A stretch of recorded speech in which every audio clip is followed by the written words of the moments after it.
Bonjour, c'est IQ91. Voici l'analyse technique du CAC 40 pour la journée du mardi 16 novembre 2010 pour le site boursicoté.com. Donc aujourd'hui, on a vraiment anéanti tout espoir de rebond que nous avions commencé à mettre en place hier, puisque la chute a été dure, brutale. Nous avons ouvert pourtant en légère baisse, 3836,73. Le plus haut a été marqué à 3842,12. Et puis la chute s'est accélérée tout au long de la journée pour clôturer sur un plus bas à 3762,47 points. Nous perdons 2,63% sur le CAC, plus de 100 points perdus par rapport au cours de clôture de la veille, puisque nous perdons 101,77 points. C'est une forte baisse. Que pouvons-nous dire sinon que les Fibonacci ici sont vraiment respectés à la lettre? Rappelez-vous, on avait tracé ces retracements ici en prenant l'intégralité de la tendance haussière que nous avions là, qui semblait à mon sens assez significatif. Eh bien, en nous rapprochant, nous apercevons que la séance du jour ici est vraiment très technique puisque nous sommes inscrits entre le retracement des 38,2 et des 61,8 puisque à quelques points près, c'est vraiment ici cette zone qui a été totalement remplie ici par les cotations de la séance.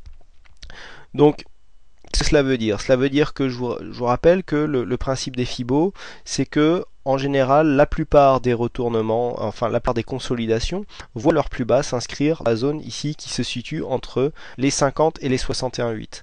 À partir du moment où ici on viendrait dépasser les 61,8 sur le cash, eh bien on aurait une grosse probabilité de retracer ici l'intégralité de la tendance, à savoir d'aller retrouver les 3700 points.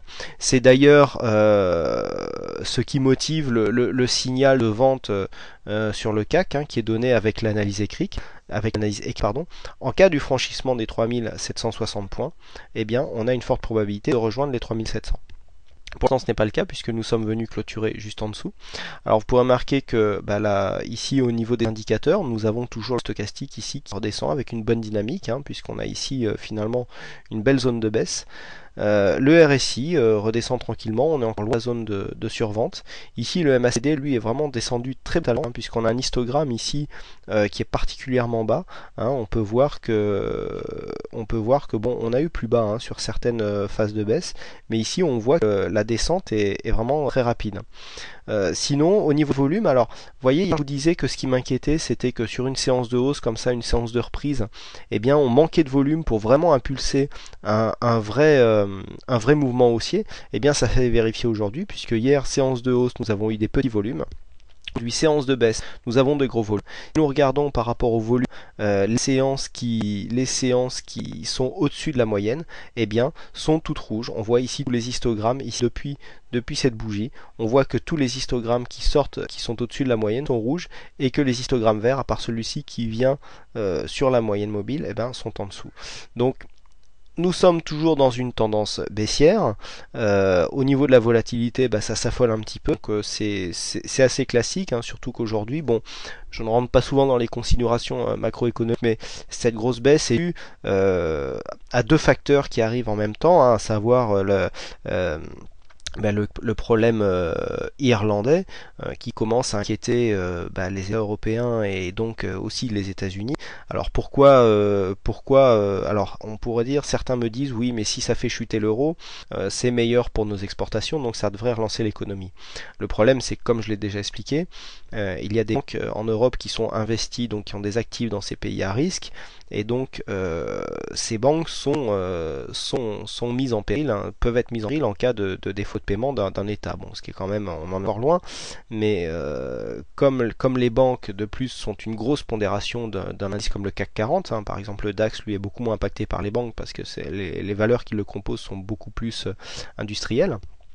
Eh bien, ça crée des grosses chutes ici sur les marchés. Quand on voit l'opération des indices bancaires au sein du CAC 40, on comprend pourquoi la baisse ici est relativement forte.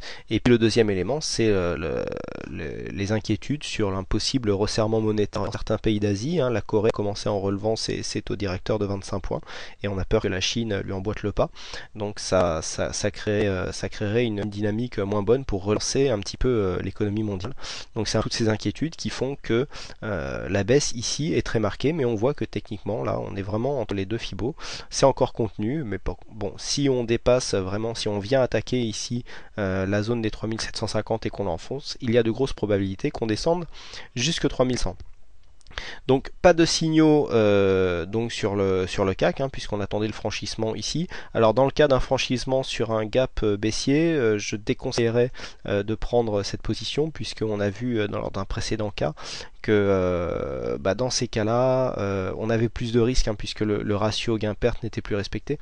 Donc on avait moins de probabilité de faire des gains. Bon, ceux qui veulent y aller pourront quand même jouer le ralliement des 3700 points. Mais dans le cas d'une ouverture en gap baissier, il sera déconseillé donc de prendre cette position sur cassure, à moins que vous ayez une cotation en continu par CFD. Et dans ce cas-là, la position est déjà prise, puisqu'à l'heure où je vous parle, on a marqué des plus bas aux alentours des 3740-50 points, je crois.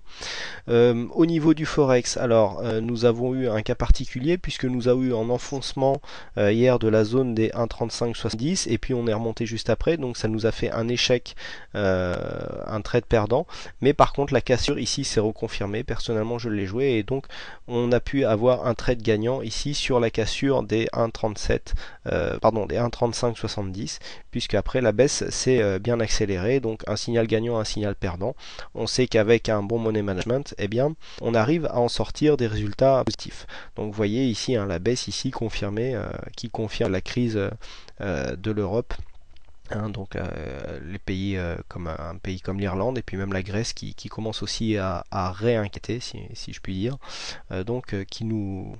qui nous crée cette baisse de l'euro qui, à mon avis, n'est pas prête de se terminer. Voilà ce que l'on pouvait dire sur l'analyse du jour. Donc, grosse baisse, effectivement. Bon, pour ceux qui suivent un petit peu le portefeuille boursier que je vous propose depuis maintenant quelques jours, on a pu voir que avec une gestion relativement prudente, on pouvait arriver à gérer un portefeuille même par des temps de tempête, puisque ce portefeuille, je l'ai commencé le 27 octobre. Nous étions à peu près aux alentours des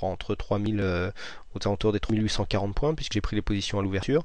Et puis là, à la clôture, nous sommes à 3760. Le portefeuille est toujours positif. La perte aujourd'hui a été accusée de 0,34, donc bien moindre que ici l'heure du CAC 40.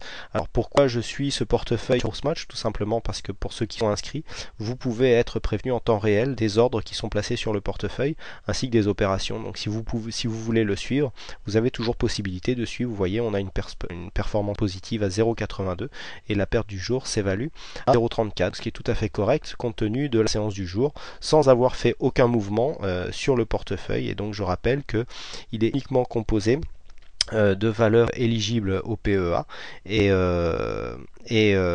donc sans aucun levier, puisque toutes les valeurs sont prises au comptant, même pas au SRD. Voilà ce que l'on peut dire donc sur la gestion du portefeuille, que vous pouvez donc gratuitement suivre sur le site boursicoté.com.